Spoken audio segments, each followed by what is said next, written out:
Hi and welcome to today's video. In today's video, we'll be discussing PTE reading. Today's video is about multiple choice single answer. First, we'll be understanding this question and then we'll be discussing the best strategy to solve this question. First, let's try to understand this question. The task is simple. You will read a short passage. This passage is a maximum of 300 words. Usually, there is only one question per passage. There will be a question and there will be 4 to 5 answer choices. You have to click on the correct answer. This is solely a reading question. The scores you get in this question do not contribute to the scores of the other sections. There is no time limit on this question. However, remember, you need to solve fast so that you can save time for the other questions. So how do you solve this question once you've identified the answer? Simple. You just left-click on the correct answer. If you change your mind, you can just left-click on another answer or left-click to deselect an answer choice you've already selected. There are two common strategies. The first strategy is a read and solve strategy. In this strategy, or in the other strategy too, you always go to the question first. This is because you need to know what you need from the passage before you actually start reading the passage. Reading the question and the answer choices also gives you a very good idea of what the passage is about before you actually start reading it. So, always read the question first. Every single question in multiple choice single answer has a key in it. The key helps you to identify which kind of information you're looking for, or specifically what information you're looking for in the passage. Once you have read the question and also identified the key, then it is time to read the passage. However, you don't just read the passage. You read the passage with your key in mind. As soon as you come across the portion of the passage that correlates to your key, read around it, return to the question, and solve by using the process of elimination. Strategy number 2 to solve multiple choice single answer question is a faster strategy. This is the scan and solve strategy. The initial steps are exactly the same. You read the question first and identify the key to the question. However, instead of reading, you actually scan the passage to look for your key or a word that relates to your key or a synonym of your key. Scanning is considerably faster. However, scanning is not reading. You are looking visually at the passage, looking basically for synonyms of your key or the key itself or words related to the key. Once you find your key by scanning, read around it, return to the question, and solve. Now, let's look at a demonstration of the first strategy. Remember, the first strategy is read and solve.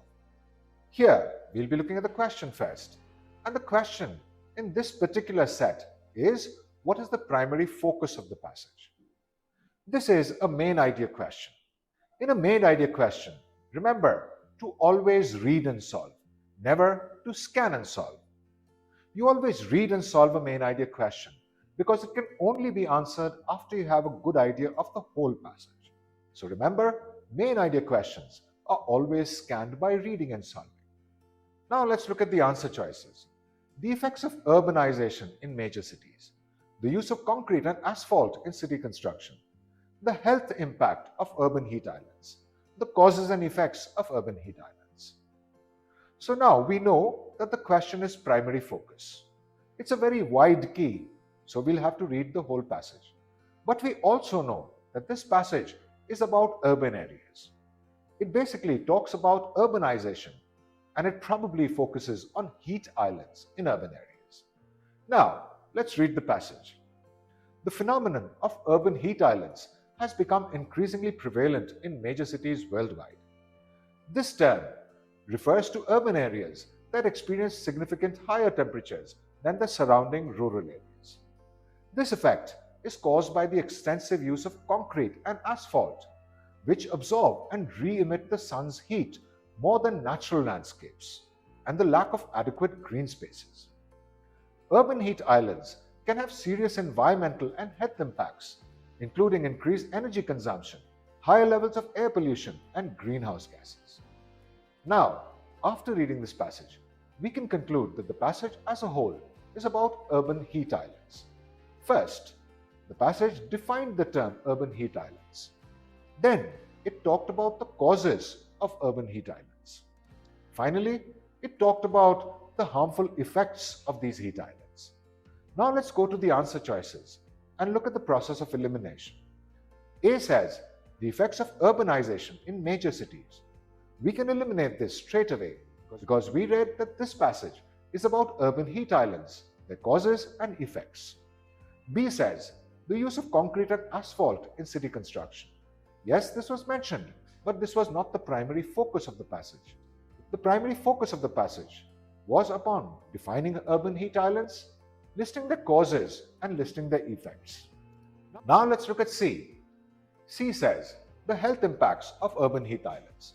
This was only one portion of the passage. Remember, the passage also discussed the causes of heat islands and also defined this term. So, D, the causes and effects of urban heat islands, is the best answer. So, in conclusion, remember, for primary focus or main idea questions, read and solve. As you read, map out the passage like we did just now. Our map out of this passage was that it defines a term, then it states the causes of something, and then the effects of something. This mapping will help you to solve main idea questions. Now, let's look at the second strategy for multiple choice single answer. Remember, strategy number 2 is scan and solve. Scan and solve is most useful for detailed questions. Detailed questions do not ask you whether you have understood the main idea of the passage. Instead, they are targeted at usually small details inside the passage. So, like always, first let's read the question. What led Alexander Fleming to discover penicillin? Well, penicillin is a very well-known medical aid. The key here is discover. Now, let's look visually at the passage and see if we can see the word discover or something close to it. I can see discovery in line 4 of the passage. So let's read around this keyword. I will not read the passage from the start. The discovery of penicillin was accidental. While studying Staphylococcus bacteria, Fleming noted that a mold growing accidentally in one of his petri dishes was killing the bacteria. He identified the mold as Penicillium notatum, which led to the development of penicillin. Well, we know enough about the discovery of penicillin now, just by scanning and reading around our scanned keywords. We know that this discovery was by accident. We know that Fleming noticed a mold growing in a petri dish full of bacteria. He noticed that the mold was killing the bacteria. The mold was used to develop penicillin. Now let's look at the answer choices. Let's look at A now. His study of Penicillium notatum mold. Remember, the mold was there by accident and it was not what he was studying. So A can be eliminated. B, the accidental growth of mold in a petri dish. This seems like the best choice so far. Why? Because the mold was indeed accidentally growing in a petri dish full of bacteria. And noticing the fact that it was killing the bacteria was the main cause of the discovery of penicillin. So we keep B on hold. Now let's look at C, the development of new bacterial infection treatments. This basically turns the process around. First, penicillin was discovered and then bacteria were treated. So this too can be eliminated. Now let's look at D, research on the effects of antibiotics. This too can be eliminated because before penicillin, as we know from reading the passage, there were no antibiotics. And thus, B is confirmed as the best answer. So, the scan and solve is best used for detailed questions. Identify the key and then look for something related to key in the passage. But don't read, look visually. When you find it, read around it and then go back to the question and solve. Thanks for watching this video. For more videos about the PTE, IELTS or TOEFL, like, share and subscribe. To get your PTE preparation on track or to get a free counseling session on study abroad, register at www.studyunifees.io.